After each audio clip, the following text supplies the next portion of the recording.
எல்லோருக்கும் வணக்கம்.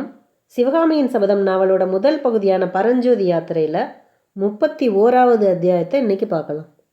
கடந்த பதிவில் 30வது அத்தியாயமான மயூர சன்மனில் மயூர சன்மன் யாரு, அவன் காஞ்சி நகர் மேலே ஏன் போர் புரிஞ்சான் அப்படிங்கிறத பற்றி அந்த குதிரை வீரன் சொன்னதையெல்லாம் பரஞ்சோதி கேட்டுக்கொண்டு போனதை பற்றி பார்த்தோம். இப்போ 31வது அத்தியாயம் வைஜெயந்தி. வாங்க வாசிக்கலாம். வழித்துணையாக கிடைத்த இந்த வீரன் எந்த மயூர சன்மனை பற்றி கூறி வந்தானோ அதே மயூர சன்மனை குறித்து ஏற்கனவே புத்த பிஷு கூறியிருந்தது பரஞ்சோதியின் ஞாபகத்தில் வந்தது. ஆனால் அவர் கூறிய வரலாறு இவ்வளவு ரசமாக இல்லை. அந்த வரலாற்றை அவர் கூறியதன் நோக்கமும் பரஞ்சோதிக்கு பிடிக்கவில்லை. அந்த மயூர சன்மனை போல் ஒருவேளை நீயும் ஆனாலும் ஆகலாம் என்று புத்த பிஷு கூறியது பரஞ்சோதியின் உள்ளத்தில் அருவருப்பைத்தான் உண்டு பண்ணிற்று. ஏன், மயூர சன்மன் பேரிலேயே அவனுக்கு அருவருப்பு உண்டாக அது காரணமாக இருந்தது.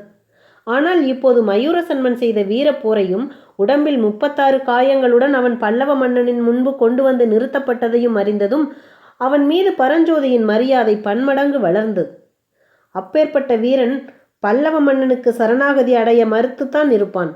அரசனுக்கு எதிராக கலகம் செய்பவர்களை பூமியில் புதைத்து யானையின் காலால் இடறச் செய்வதுதானே வழக்கம். பல்லவராஜாவும் அப்படி செய்து விட்டாராக்கும் என்று பரஞ்சோதி மனக்கசப்புடன் கூறினான். இல்லை தம்பி, இல்லை.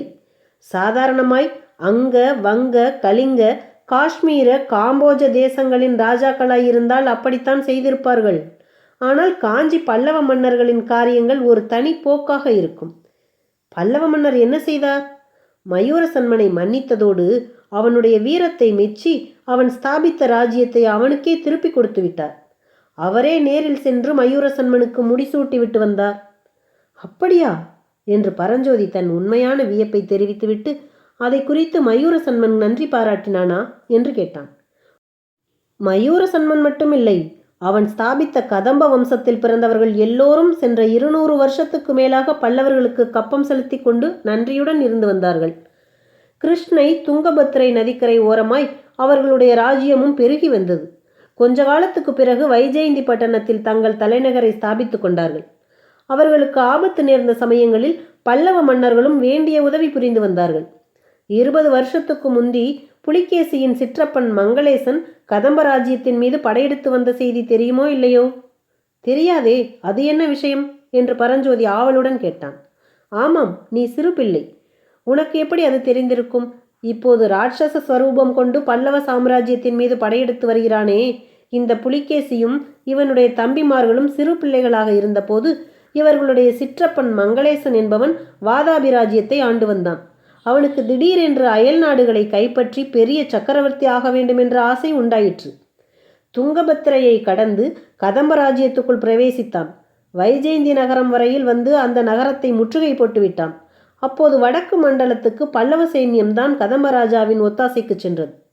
வைஜெயந்தி பட்டணத்துக்கு அண்மையில் பெரிய யுத்தம் நடந்தது. யுத்தத்தின் முடிவு என்ன ஆயிற்று? கேட்பானேன். வீர பல்லவ சைன்யம்தான் ஜெயித்தது. சலுக்கர்கள் தோற்று பின்வாங்கி ஓடினார்கள். ஆஹா, அப்போது மட்டும் அந்த சலுக்கர் படையை பல்லவ சைன்யமும் பின்தொடர்ந்து போய் அடியோடு நிர்மூலம் செய்திருந்தால் இப்போது இந்த யுத்தமே வந்திருக்காது என்றான் அவ்வீரன்.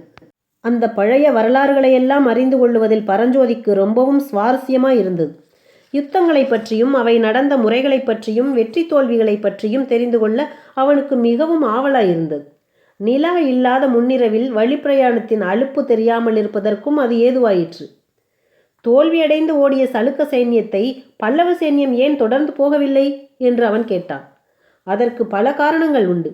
முக்கியமான காரணம் என்னவென்றால், வைஜெயந்தி பட்டணத்துக்கு அருகில் நடந்த யுத்தத்தில் பல்லவ சைன்யம் ஒரு பெரிய நஷ்டத்தை அடைந்தது. பல்லவ சேனாதிபதி அந்த போரில் உயிர் துறந்தார். பரஞ்சோதியின் நினைவு சட்டென்று வேறு பக்கம் திரும்பியது. ஐயா, அந்த வீர பல்லவ சேனாதிபதியின் பெயர் என்ன என்று அவன் கேட்டான். நீ கேள்விப்பட்டதில்லையா? சேனாதிபதி கலிப்பகைதான், இப்போதுள்ள கலிப்பகையாரின் மாமன். கேள்விப்பட்டிருக்கிறேன். அந்த வீர புருஷரை மனம் செய்து கொள்வதாக இருந்த திலகவதியாரை பற்றியும் கேட்டிருக்கிறேன் என்று பரஞ்சோதி பக்தி பரவசத்துடன் கூறினான். உனக்கு எல்லாம் தெரிந்திருக்கிறதே, நீ பெரிய சைவன் போல் இருக்கிறதே என்றான் அவ்வீரன். ஆமையா, என் உற்றார் உறவினர் எல்லோரும் சைவர்கள். திருநாவுக்கரசு அடிகளை தரிசிப்பதற்கென்றே நான் காஞ்சிக்கு கிளம்பி வந்தேன் என்று கூறி பரஞ்சோதி சட்டென்று நிறுத்தினான். அப்படியா தம்பி, நானும் சைவன்தான். திருநாவுக்கரசரை நீ காஞ்சியில் தரிசிக்கவில்லையா? இல்லை. ஏன்? அதற்குள் இந்த வேலை வந்துவிட்டது. எந்த வேலை? பரஞ்சோதி சற்று நிதானித்து, ஐயா, என்னுடைய வேலை என்ன என்பது பற்றி நீங்கள் ஒன்றும் கேட்காவிட்டால் நான் பொய் சொல்ல வேண்டிய அவசியமும் ஏற்படாது என்றான். ஆஹா, நீ வெகு புத்திசாலி பிள்ளை என்றான் அவ்வீரன். பிறகு சொன்னான், தம்பி, உன் மாதிரியே எனக்கு ஒரு புதல்வன் இருக்கிறான். உன் வயதேதான் அவனுக்கும். இந்த பிரயாணத்தில் என்னோடு தானும் வரவேண்டுமென்று பிடிவாதம் பிடித்தான். நான் கூடாது என்று தடுத்து விட்டேன். அதனால் அவனுக்கு என் பேரில் கோபம். இப்படிப்பட்ட ஒரு வீரத்தந்தையை பெற்ற அதிர்ஷ்டசாலியை குறித்து பரஞ்சோதியின் மனத்தில் சிறிது பொறாமை உண்டாயிற்று. அந்த தகாத எண்ணத்தை பரஞ்சோதி மறக்க முயன்றவனாய், ஐயா, வைஜெயந்தி யுத்தத்தை பற்றி கூறி இடையில் நிறுத்திவிட்டீர்களே, அந்த போரில் சேனாதிபதி கலிப்பகை உயிர் துறந்ததாக சொன்னீர்கள். ஆனால் பல்லவ சைன்யத்துக்கு வேறு சேனாதிபதி கிடைக்கவில்லையா? தோற்று ஓடிய சலுக்கர்களை தொடர்ந்து பல்லவ சைன்யம் ஏன் போகவில்லை என்று கேட்டான். விசித்திர சித்தர் என்று பட்டப்பெயர் பெற்ற காஞ்சி சக்கரவர்த்தியை நீ பார்த்திருக்கிறாயா தம்பி என்று பொருத்தமில்லாமல் கேட்டான் அவ்வீரன். பரஞ்சோதி மௌனம் சாதித்தான். அவனுடைய மௌனத்தை பாராட்டி அவ்வீரன் தலையை ஆட்டிவிட்டு மேலே சொல்லுகிறான். விசித்திர சித்தர் அந்த காலத்தில் மிக மிக விசித்திர எண்ணங்களை கொண்டிருந்தார். உலகத்தில் யுத்தம் என்பதே கூடாது, பகைமையும் துவேஷமும் இருக்கக்கூடாது. எல்லா ஜனங்களும் சிற்பம் முதலிய கலைகளில் ஈடுபட்டு ஆடல் பாடல்களில் ஆனந்தமாய் காலம் கழிக்க வேண்டும் என்ற எண்ணங்கள் அவர் மனதில் குடிகொண்டிருந்தன. நமக்கு இருக்கிற ராஜ்யம் போதும், அதிகம் எண்ணத்திற்கு என்ற வைராக்கியத்தையும் கொண்டிருந்தார். அப்பேற்பட்ட சமயத்தில் புலிகேசியிடமிருந்து சமாதான கோரிக்கையும் கிடைக்கவே யுத்தத்தை நிறுத்தும்படி கட்டளை போட்டுவிட்டார். புலிகேசி எப்போது அரசனானான்? சிற்றப்பன் மங்களேசன் ராஜ்யத்தின் மேலுள்ள ஆசையினால் புலிகேசியையும் அவன் தம்பிகளையும் சிறையில் போட்டிருந்தான். மங்களேசன் வைஜெயந்தியின் மேல் படையெடுத்த போது புலிகேசியும் அவன் தம்பிமார்களும் சிறையிலிருந்து தப்பி வெளியே வந்து விட்டார்கள். தோல்வியடைந்து திரும்பிய மங்களேசனை கொன்றுவிட்டு வாதாபி மன்னனாக புலிகேசி முடிசூட்டி கொண்டான். உடனே காஞ்சி சக்கரவர்த்திக்கு சமாதான தூது அனுப்பினான். நாகசர்ப்பத்துடன் சமாதானம் செய்து கொண்டது போல் அந்த பாதகனுடன் மகேந்திர சக்கரவர்த்தியும் அப்போது சமாதானம் செய்து கொண்டார். அதனுடைய விபரீத பலனை இப்போது அனுபவிக்கிறார். என்ன விபரீத பலன்? விபரீத பலன் என்னவா? புலிகேசியின் சைன்யங்கள் இந்த யுத்தத்தில் வைஜெயந்தியை கைப்பற்றி கொண்டு மேலேறி வருகின்றன என்று உனக்கு தெரியாதா? இன்னொரு பயங்கரமான செய்தி கேள்விப்படுகிறேன். வைஜெயந்தி பட்டணத்தை கைப்பற்றிய உடனே புலிகேசி அந்த நகரில் இருந்த செல்வங்களை எல்லாம் கொள்ளையடித்து நகரையே கொளுத்தும்படியாக கட்டளையிட்டான் என்று தெரிகிறது. இதை என்னால் நம்பவே முடியவில்லை. ஒருவேளை உண்மையாயிருந்தால் காஞ்சி மகேந்திரவர்மருக்கு இதுவும் வேண்டும் இன்னமும் வேண்டும் என்றுதான் சொல்லுவேன். உலகத்தில் ராஜாக்களும் சக்கரவர்த்திகளும் போரிலே புலி என்றும் சண்டையிலே சிங்கம் என்றும் பட்டப்பெயர் வாங்குவார்கள். காஞ்சி சக்கரவர்த்தி சித்திரக்கார புலி என்று பட்டம் பெற்றிருக்கிறார் அல்லவா? அவருக்கு இதெல்லாம் வேண்டியதுதானே? பரஞ்சோதி மீண்டும் மௌனத்தில் ஆழ்ந்தான். வைஜெயந்தி பட்டணம் எரிக்கப்பட்ட செய்தி அவன் மனத்தை கலக்கி இருந்தது. சற்று பொறுத்து அவ்வீரன், தம்பி, எங்கே போகிறாய், என்ன காரியமாக போகிறாய் என்று உன்னை நான் கேட்கவில்லை. ஆனால் இன்று ராத்திரி எங்கே தங்குவதாக உத்தேசம் என்று சொல்லுவதில் உனக்கு ஆட்சேபம் ஒன்றுமிராதே என்றான்.